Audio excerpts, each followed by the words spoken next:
Haleluya. Baik, selamat sore, shalom, salam damai sejahtera dalam Tuhan Yesus Kristus. Pada Bapak Ibu, saudara sekalian, orang yang dikasihi Tuhan, tema tahun 2024, Tuhan sudah nyatakan kepada Bapak rohani kita, Gembala Pembina, Gembala kita yaitu Bapak Pendeta Niko Nyotora Harjo, bahwa tahun 2024 adalah tahun untuk bangkit jadi teranglah. The year to arise and shine. Katakan the year to arise and shine. 2, 3. The year to arise and shine. Nah, di bulan Januari ini kita merenungkan firman Tuhan dengan tema becoming a new person, ya, menjadi manusia baru di dalam terang Tuhan.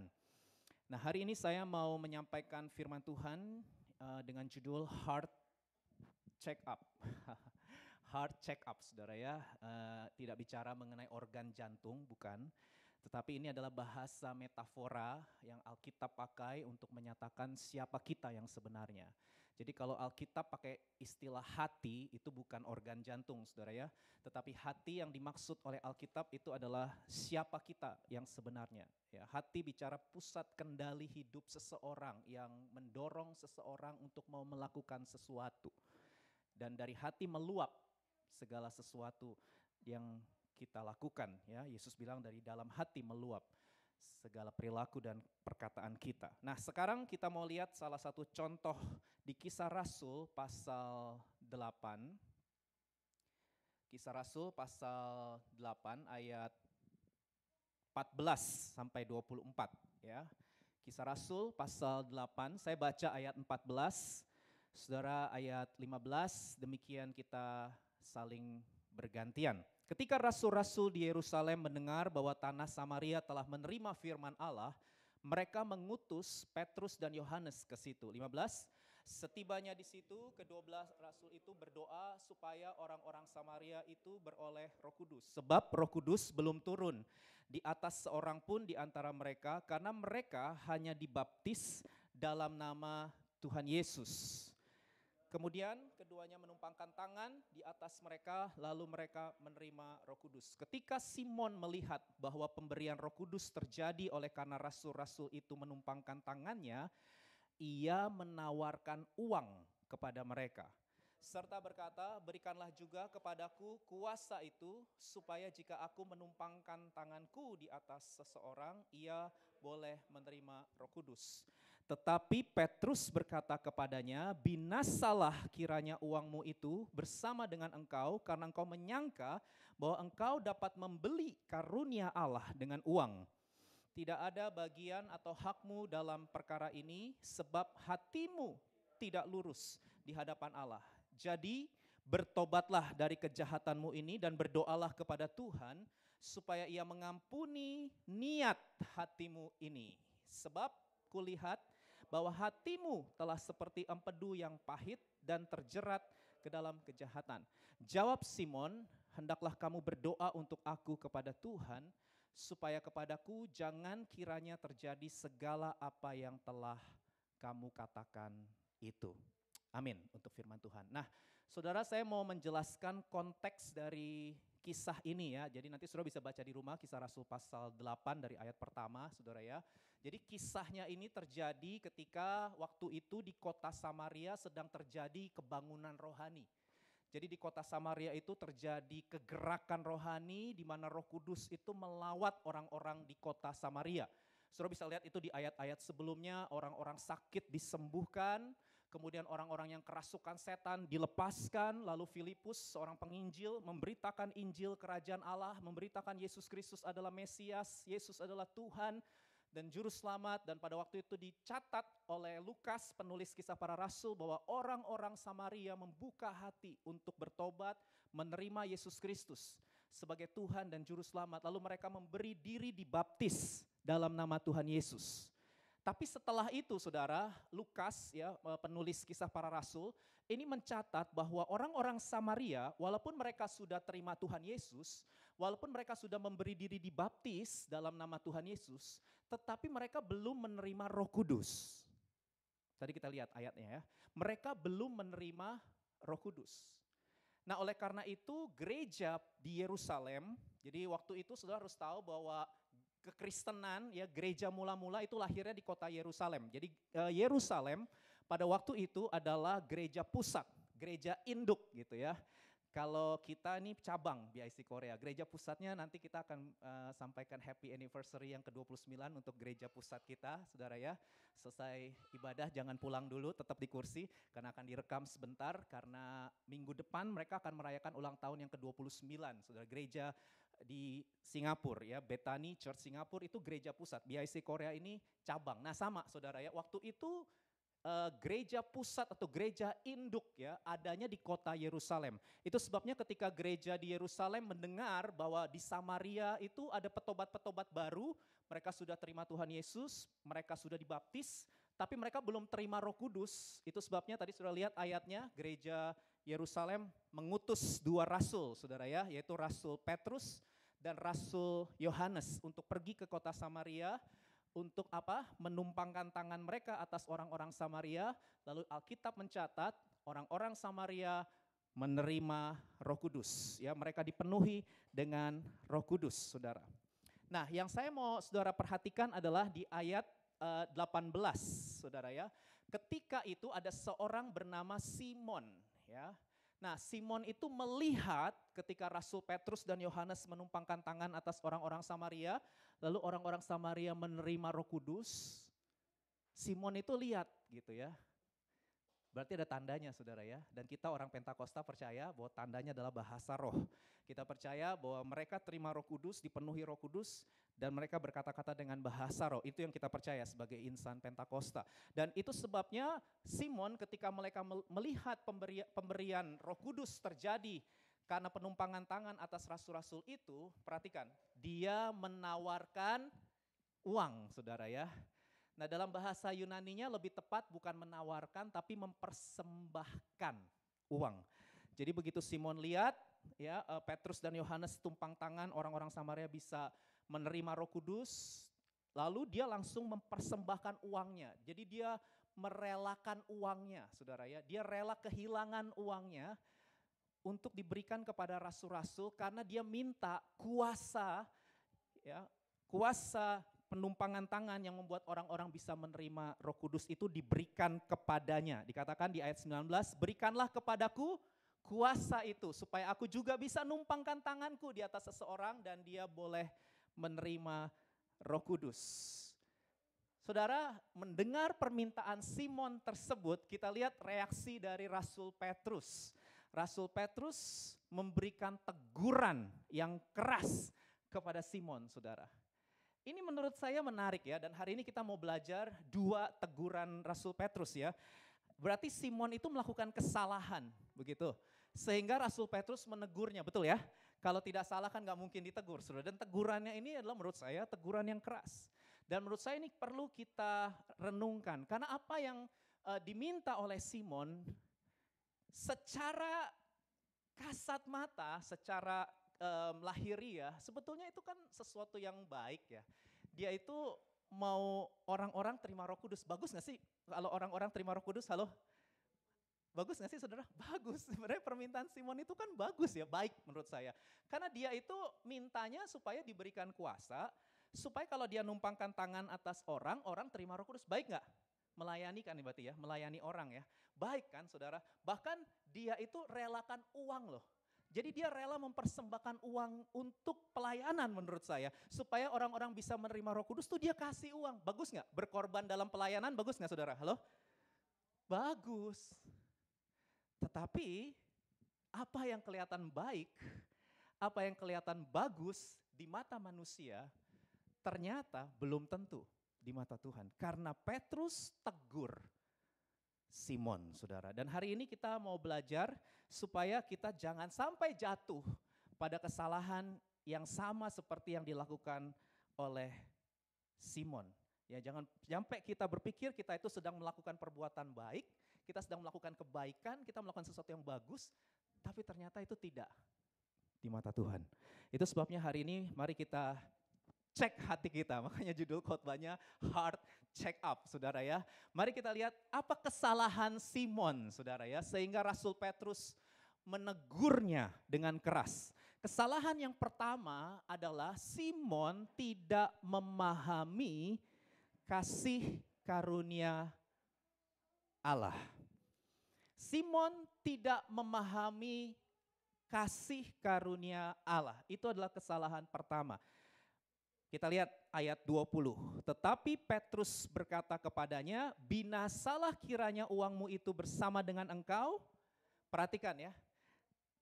Karena engkau menyangka.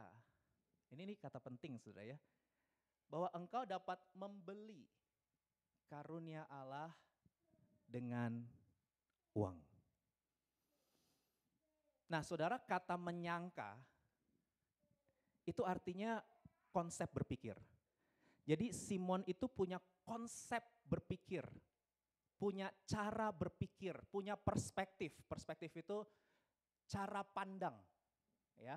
Jadi Simon itu punya konsep berpikir, cara berpikir, perspektif, cara pandang bahwa kasih karunia Allah itu bisa dibayar. Makanya dia mau beli, saudara. Dan Petrus tegur cara pikir itu, konsep pikir itu. Karena memang itu tidak pernah diajarkan oleh firman Tuhan. Alkitab firman Tuhan tidak pernah mengajarkan bahwa kasih karunia Allah itu bisa dibayar, bisa dibeli. Oke? Ada sebuah quotes yang bagus, saudara ya, yang saya mau tampilkan kepada saudara. Dikatakan begini, kasih karunia tidak bisa dibayar, tidak bisa dibeli. Karena Allah sedang membangun relasi kasih, bukan melakukan transaksi. Saudara tahu transaksi ya, transaksi itu artinya hubungan dagang, jual beli ya, hubungan dagang saudara. Nah Allah tidak pernah melakukan transaksi dengan manusia. Allah itu membangun loving relationship, relasi kasih. Itu sebabnya kasih karunia Allah tidak bisa dibeli. Kasih karunia Allah tidak bisa dibayar, baik dengan uang maupun dengan perbuatan-perbuatan baik, tanda kutip, ya, yang kita anggap itu baik, tidak bisa. Nah saudara, ini sekali lagi sebuah konsep berpikir yang mungkin tidak umum dalam pikiran saudara, ya, mungkin tidak umum dalam pikiran kebanyakan orang di dunia ini, saudara ya. Memang ini yang diajarkan oleh Alkitab, bahwa kasih karunia itu free, gratis, karena harganya telah lunas dibayar oleh pengorbanan Yesus Kristus, sehingga kita tidak perlu membayar, nggak perlu membeli. Keselamatan tidak perlu dibayar. Allah kita adalah Allah yang tulus. Amin. Allah kita adalah Allah yang tulus. Ketika Allah memberikan Yesus anaknya yang tunggal untuk menyelamatkan kita dari hukuman dosa, Allah lakukan itu dengan tulus karena Dia mengasihi kita. Dia tidak minta balasan, meskipun kita nyanyi, dengan apa kan ku balas? Mungkin malaikat langsung jawab, kamu tidak perlu balas, gitu ya. Tapi karena memang Allah tidak minta bayaran, saudara. Tidak minta kita membalas. Dan saudara, kita nggak bisa balas juga lagi pula. Kenapa? Karena keselamatan itu tuntutannya sempurna. Kalau saudara mau selamat, saudara harus sempurna. Dan kita semua tidak sempurna. Kita semua jatuh di dalam dosa. Itu sebabnya hutang dosa hanya bisa dibayar oleh Yesus Kristus. Pribadi yang sempurna melalui kematian dan kebangkitannya. Amin.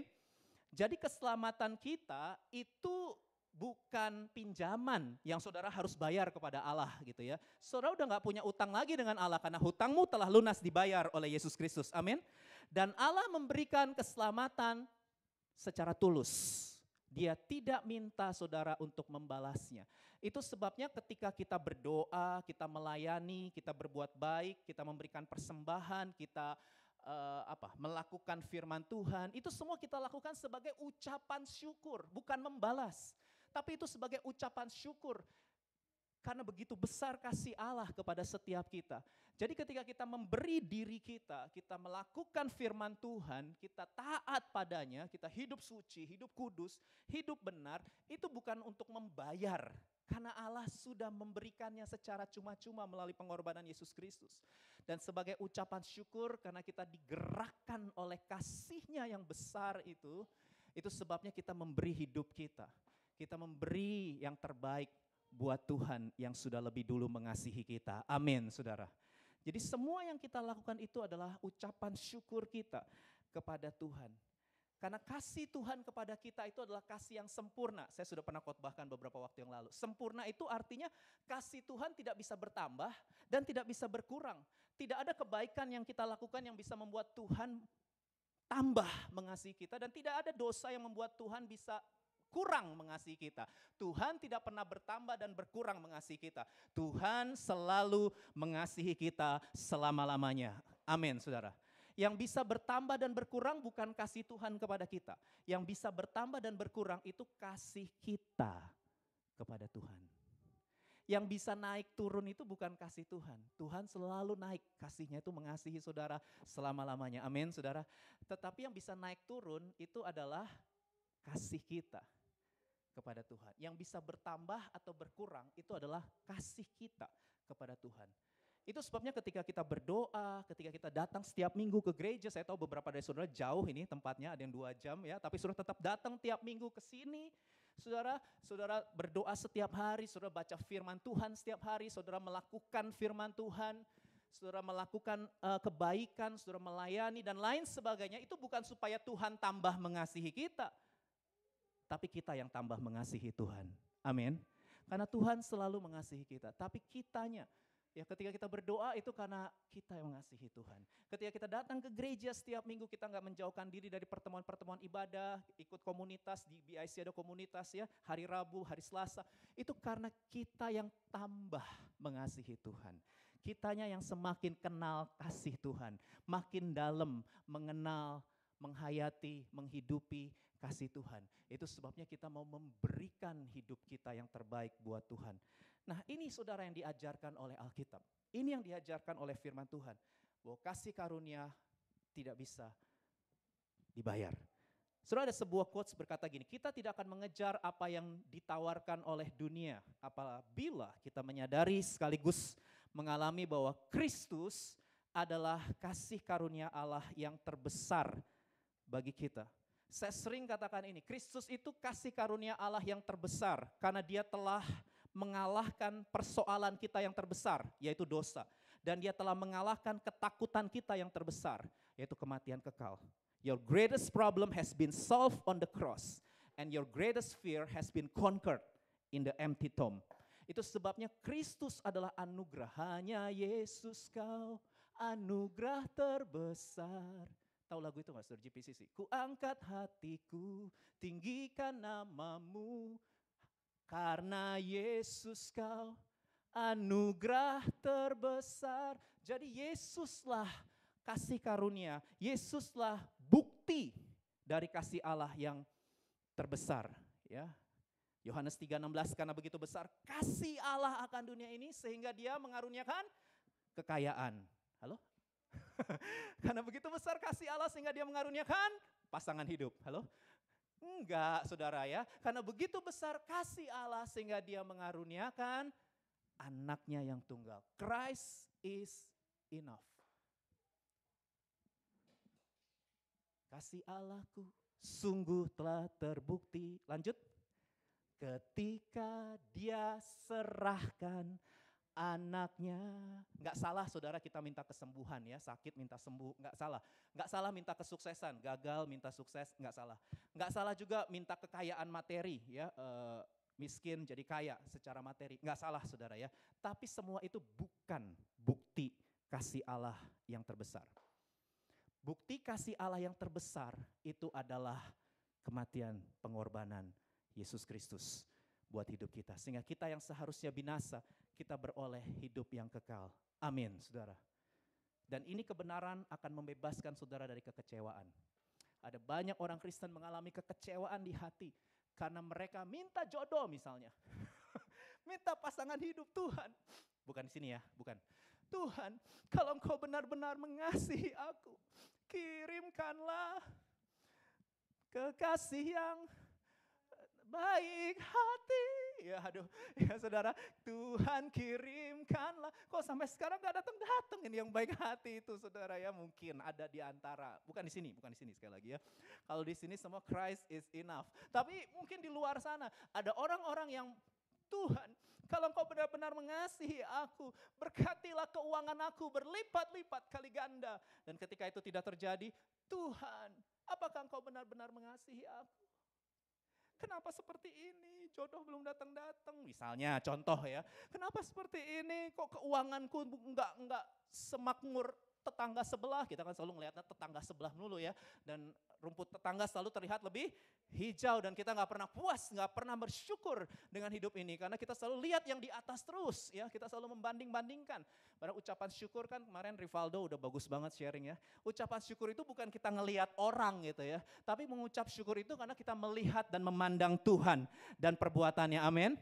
Saksikan di YouTube di IC Korea ya, judulnya Kuasa Ucapan Syukur. Brother Rivaldo kemarin khotbah dengan sangat luar biasa. Di YouTube ada saudara rekamannya, ya sangat powerful. Ucapan syukur itu bukan memandang orang, ya, tapi ucapan syukur itu adalah kita memandang Tuhan, karyanya, kebesarannya, kasihnya yang besar, yang sudah dibuktikan melalui pengorbanan Yesus. Itulah yang membuat kita puas dengan Kristus, saudara. Dan kalau saudara sudah puas dengan Kristus, saudara gak akan jatuh dalam dosa. Saya ulangi kalimat saya. Kalau saudara sudah puas dengan Kristus, Kristus sudah cukup dalam hidup saudara, kita semua gak ada yang lagi yang jatuh dalam dosa. Karena ini sebuah quotes yang bagus. Penyebab ketidaktaatan kita karena kita melihat ada sesuatu yang lain yang lebih berharga daripada Tuhan. Bahwa Tuhan tidak cukup bagi kita. Karena pada dasarnya setiap dosa merupakan, perhatikan kalimat ini saudara, dosa itu apa sih? Pencarian kepuasan di luar diri Allah. Kenapa kita jatuh dalam dosa percabulan, pornografi, perjinahan, kesombongan, iri hati, amarah yang berkepanjangan, kepahitan, dendam. Kenapa saudara? Karena kita lebih menuruti hawa nafsu daripada menuruti Allah.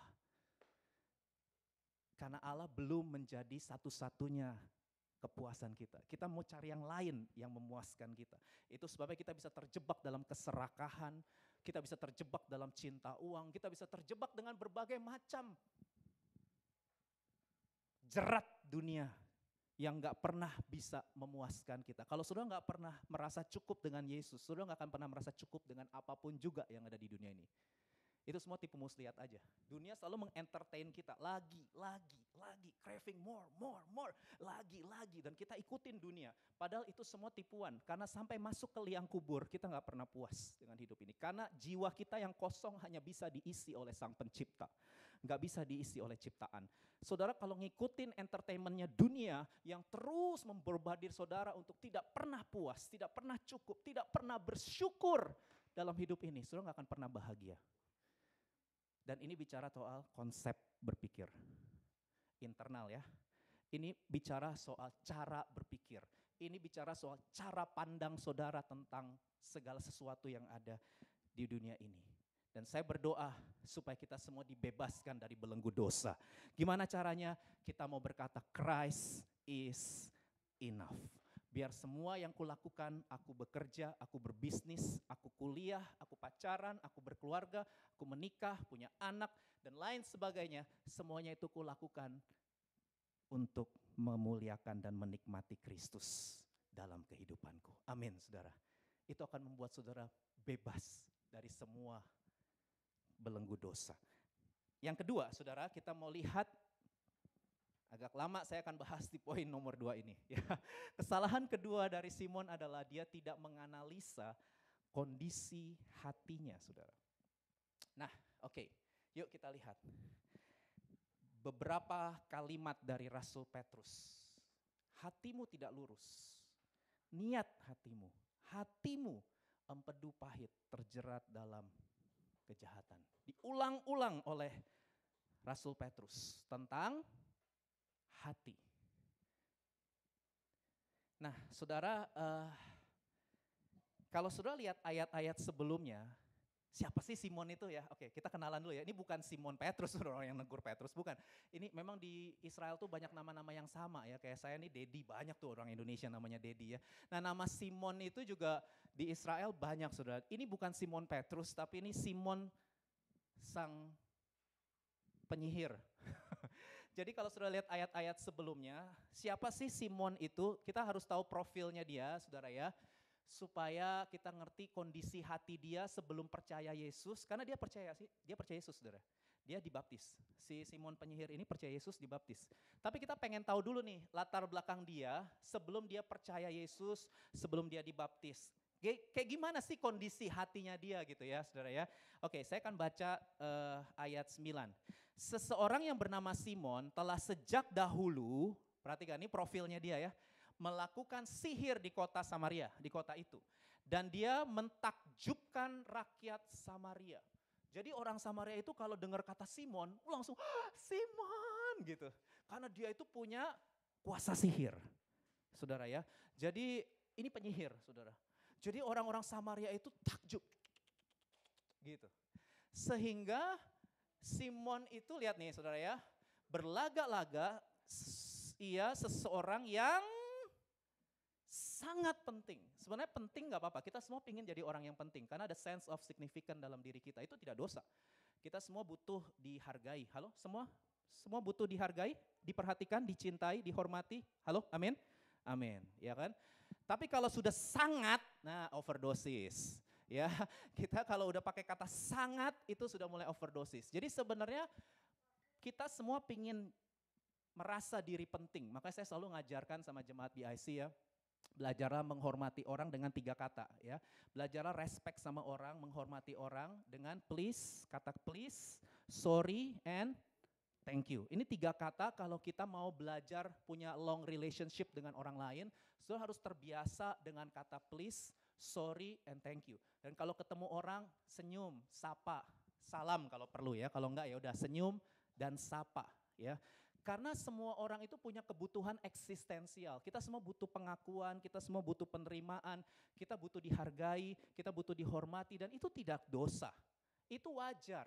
Ya, kita memang punya kebutuhan itu. Tapi kalau sudah overdosis, ketika saudara mulai menuntut orang lain untuk memperlakukan saudara sebagai orang yang sangat, nah ini yang bahaya saudara ya, sangat penting, ini sudah mulai berbahaya.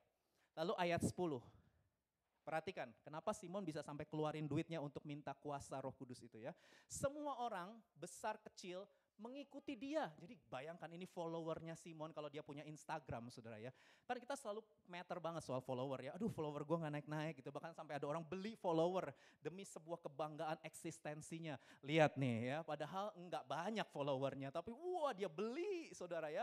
Untuk meningkatkan ininya dia. Mungkin ada pride-nya, self-worth-nya gitu. Dan lain sebagainya. Motivasi orang macam-macam ya. Nah ini punya follower saudara ya. Dan berkata nih, Simon itu orang-orang Samaria, begitu dengar kata Simon, langsung orang Samaria berkata apa? Oh Simon, dia adalah orang yang punya kuasa Allah, yang terkenal sebagai kuasa besar. Salah ya ini ya saudara, itu sihir bukan dari Allah.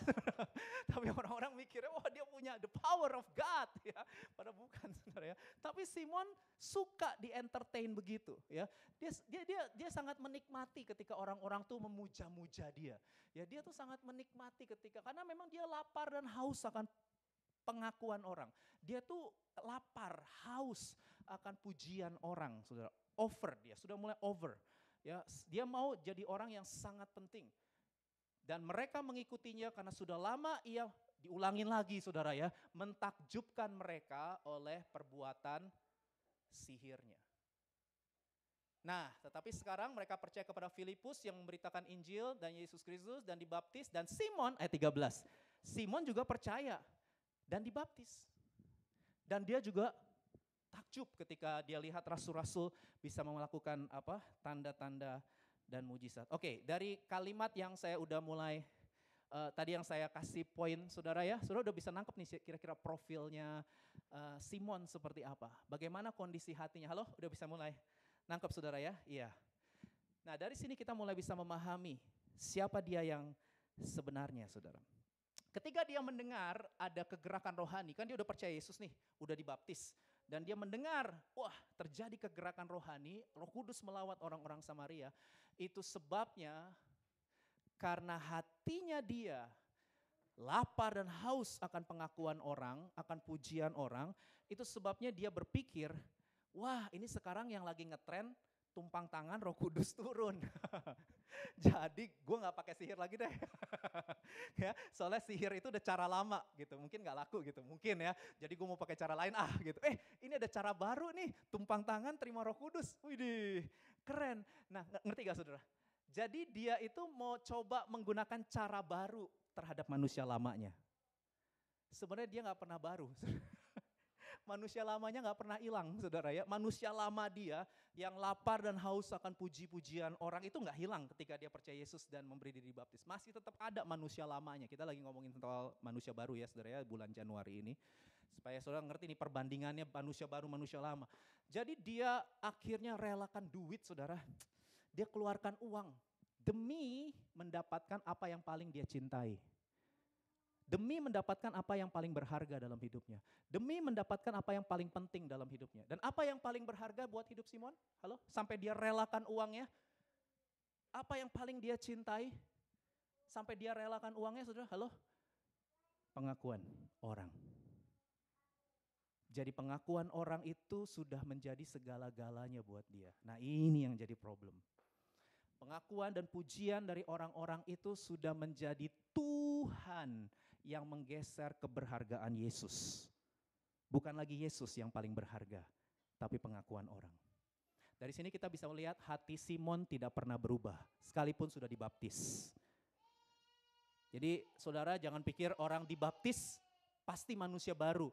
Belum tentu. Karena Simon juga udah dibaptis. Jadi dia sudah terima Tuhan Yesus, dia sudah memberi diri dibaptis, tapi ternyata manusia lama dia gak pernah hilang. Saudara, dia tidak pernah mengasihi Tuhan Yesus. Dia hanya mencintai dirinya sendiri.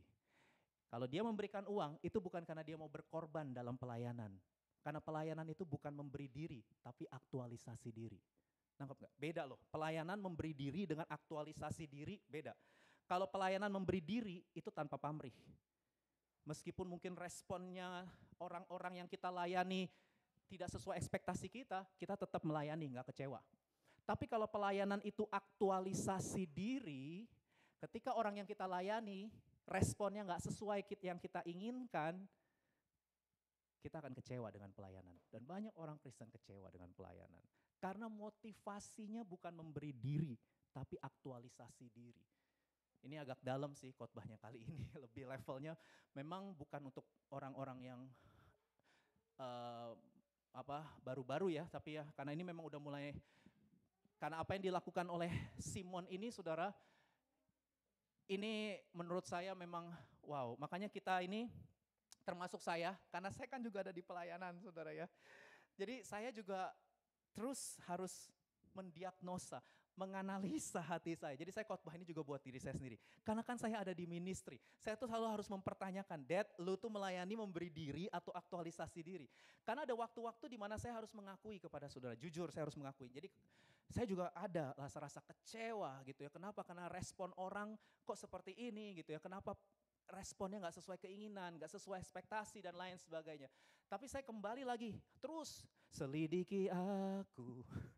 Lihat hatiku, ini harus sering dinyanyiin nih, supaya kita bisa kalibrasi hati kita setiap hari. Apakah ku sungguh mengasihimu, Yesus, kau yang maha tahu dan menilai hatiku. Tak ada yang tersembunyi bagimu. Halo saudara. Iya, oke mungkin saudara, kok Dedi saya gak relevan sama khotbah ini, saya gak melayani. Oke, saudara gak melayani. Tapi saudara misalnya datang ke gereja, apa motivasi saudara datang ke gereja? Kok Dedi aku gak melayani, oke saudara gak melayani. Tapi mungkin saudara berdoa, apa motivasi saudara berdoa? Apa motivasi saudara? Coba, itu perlu dicek hatimu. Kenapa saudara memberikan persembahan? Kan kita ada tadi ya, silakan nomor rekening. Kenapa saudara mau memberikan persembahan? Apa motivasi saudara? Itu perlu dicek, bukan hanya saya yang melayani khotbah dan lain dan pelayan-pelayan, tapi kita semua yang selama ini mengaku diri kita Kristen, kita berdoa, kita ke gereja, kita memberikan persembahan keuangan, kita nyanyi, oke, kita nyanyi tiap minggu nyanyi, dan saya yakin setiap hari sudah nyanyi juga, haleluya, amin, yes. Nyanyinya nggak cuma hari minggu kan, haleluya. Sudah nyanyi, puji Tuhan setiap hari. Nah itu apa yang mendrive saudara, yang mendorong saudara untuk mau nyanyi? Apa yang mendrive saudara untuk ikut Yesus? Kenapa saudara ikut Yesus? Pernah nggak saudara mempertanyakan itu? Jarang ya, atau nggak pernah. Tapi coba saudara tanya, mengikut Yesus, kenapa saudara ikut Yesus? Kenapa bukan yang lain? Dan lain sebagainya. Ya, coba ya, ini dipikirkan saudara ya, karena saya juga harus terus memikirkan. Jangan-jangan saya juga kayak Simon, dan beberapa waktu saya, manusia lama saya belum hilang. Ya, ada waktu-waktu saya kayak Simon, jujur ngaku, karena keterbukaan awal dari pemulihan. Ya, jadi saya juga harus terus menganalisa, mendiagnosa. Heart check up ini bukan hanya untuk saudara ya, tapi untuk saya. Saya juga harus heart check up saudara. Karena Simon ini benar-benar saudara menjadi sebuah contoh buat kita semua bahwa hati manusia itu licik.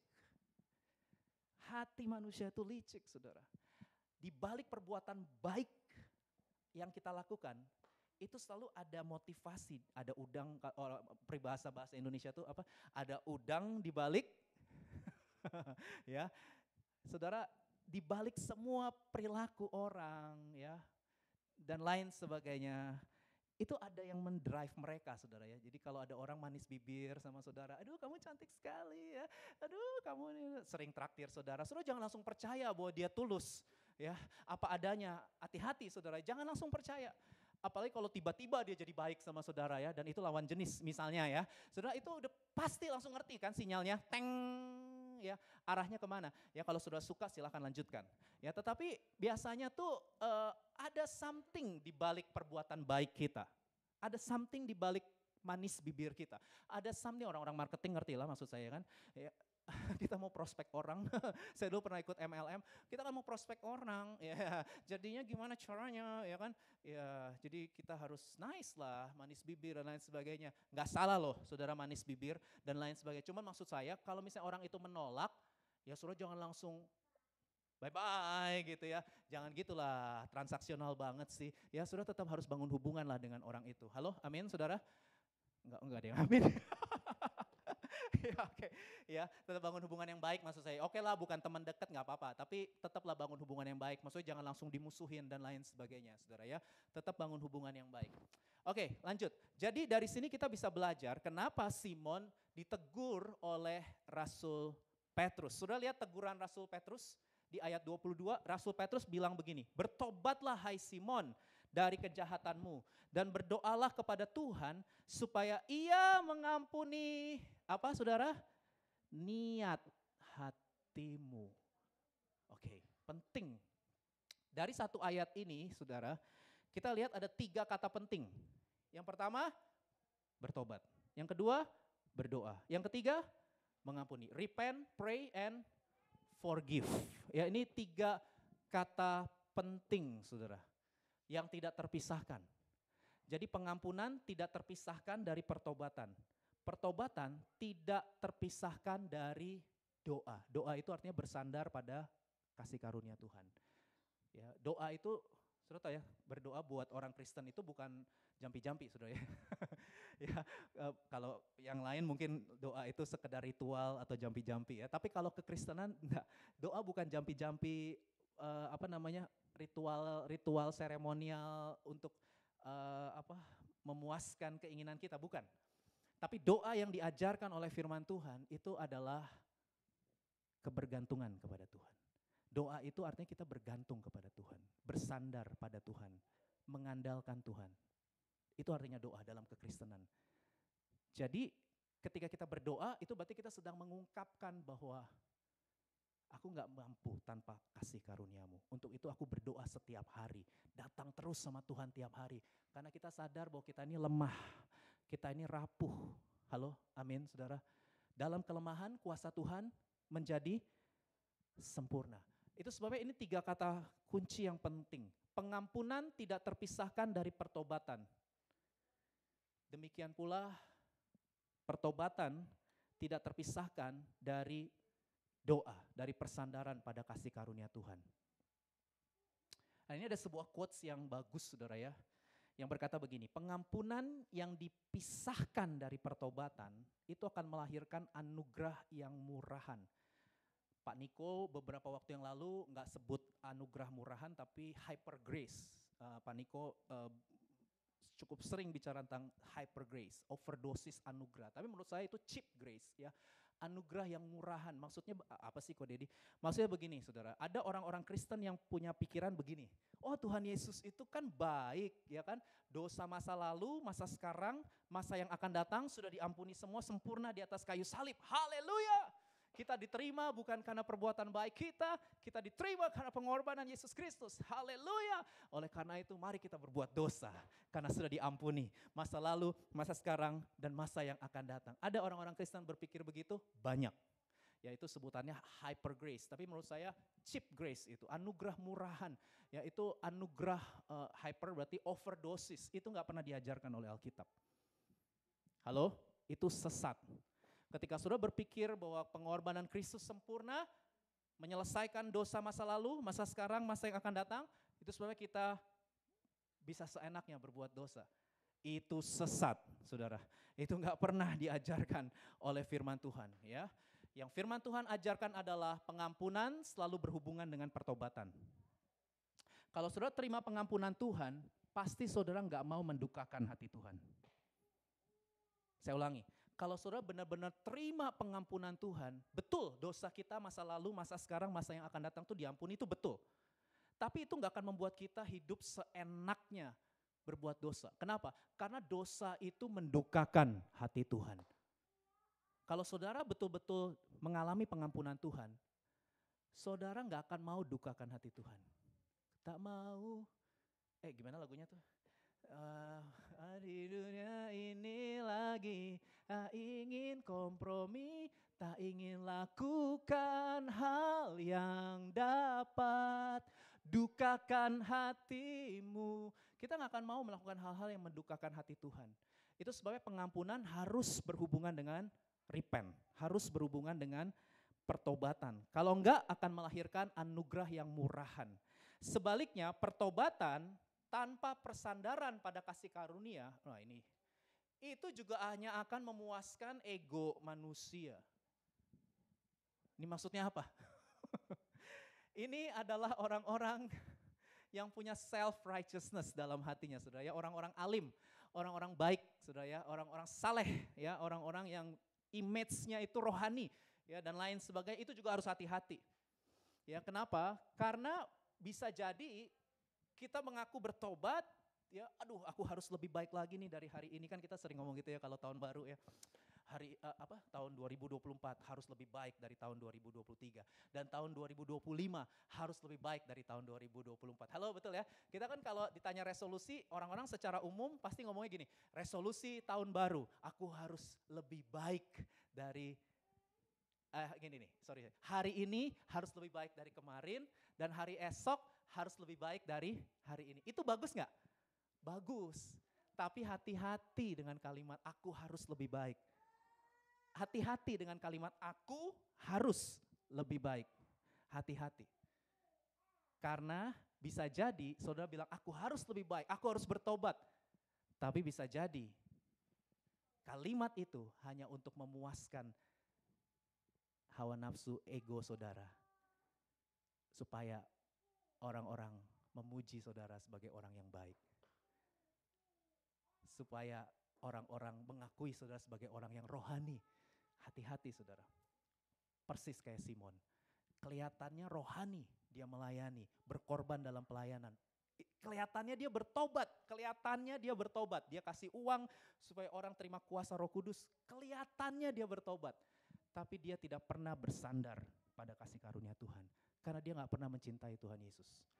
Dia hanya mencintai dirinya sendiri. Dan di balik perbuatan-perbuatan baik yang dia lakukan, itu semua orientasinya, motivasinya, arahnya itu bukan Yesus Kristus dimuliakan. Tapi menarik orang ke dia, supaya dia yang jadi pusat perhatian orang. Self-centered saudara, hati-hati. Karena di hari-hari terakhir ini kita akan berhadapan dengan orang-orang yang semakin cinta diri, ya, self-centered. Itu sebabnya kita harus hati-hati. Karena yang terpenting bagi Tuhan itu bukan sekedar apa yang kita lakukan, tapi kenapa kita mau melakukan dan untuk apa atau untuk siapa kita mau melakukannya. Ya, itu paling penting. Bertobat nih, udah nggak lagi melakukan kebiasaan buruk. Untuk apa kamu melakukan itu? Mengapa kamu mau melakukan itu? Itu penting saudara ya. Apa motivasinya? Itu yang lebih penting buat Tuhan. Karena apa? Kita harus, saya undang para pelayan maju ke depan saudara ya.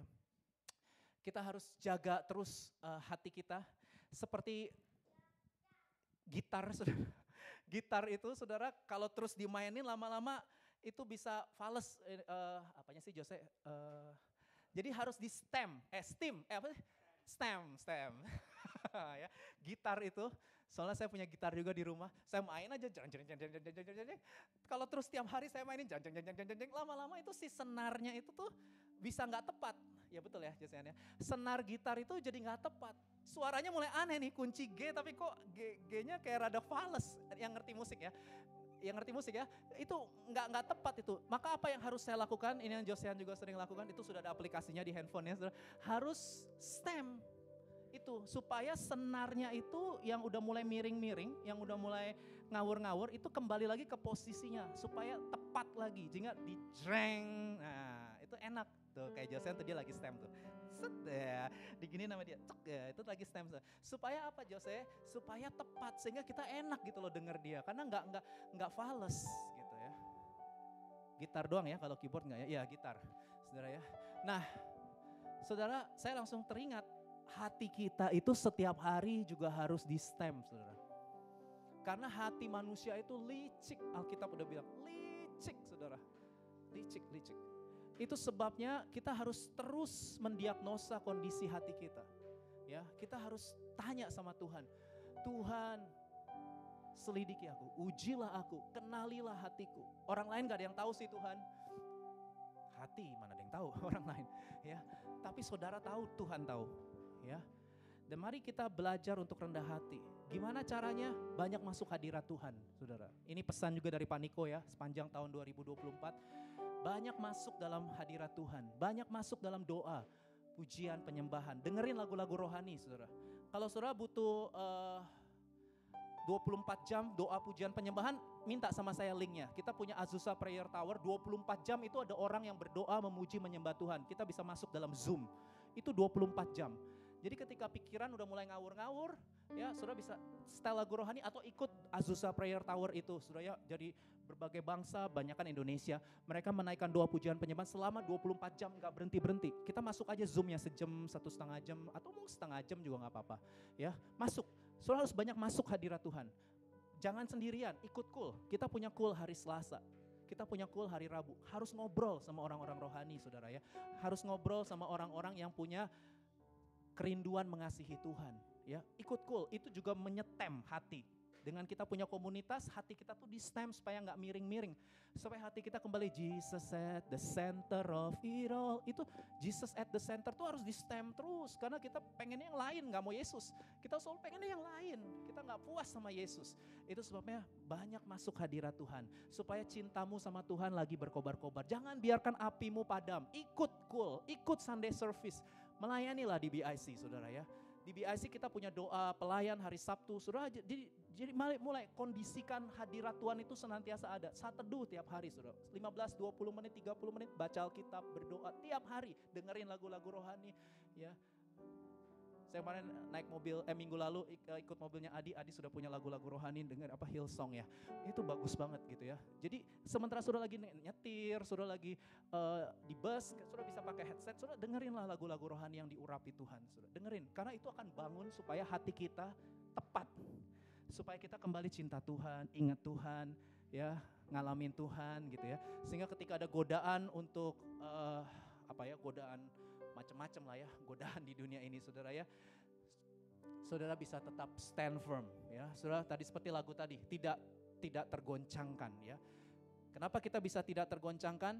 Bukan karena kuat dan gagah kita, tapi karena kasih karunia, karena rohnya yang memampukan kita. Karena semua yang ada dalam hidup kita itu adalah anugerah Tuhan. Amin.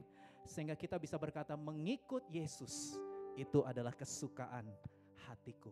No pressure, aku gak ada beban, gak terpaksa. Aku lakukan setiap hari berdoa, setiap hari memuji Tuhan, ikut cool, ikut Sunday service, melayani, itu semua no pressure, gak ada beban, no intimidation, gak ada intimidasi. Semuanya itu aku lakukan karena itu memang kesukaan hatiku. Mari kita bangkit berdiri. Kita minta kuasa kasih karunia Tuhan memampukan kita semua untuk bisa heart check up ya.